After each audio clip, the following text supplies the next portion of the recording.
One of the big questions I get is, how do you get hepatitis B or C? And they're both blood-borne transmissions, which means that it has to be through blood. You can't get it from respiratory particles or sneezing or casual contact, but it is through blood. And so globally for Hep B, it's largely, the majority of people get it through mother-to-child transmission, or in the past through transfusions or tattoos or unsafe injections. That's the same with the Hep B and Hep C.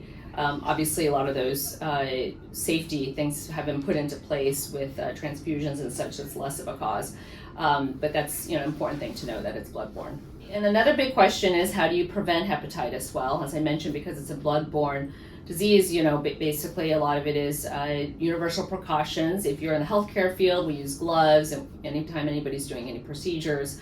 And so that's actually been a really helpful thing in terms of curbing infections in healthcare settings.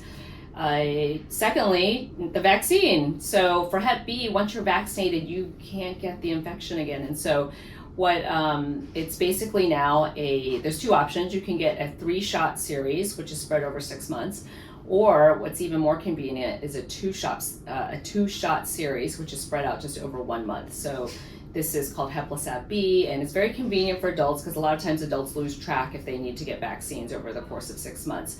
So you can ask your doctor, you can go to the pharmacy to get a vaccine, and it's actually quite effective. So if you are, though, at more risk, like if you're a healthcare provider, your doctor may actually have you get the vaccine, and sometimes we'll actually check for antibodies again just to make sure you responded. There's a very small percentage of people who don't always respond to the vaccines.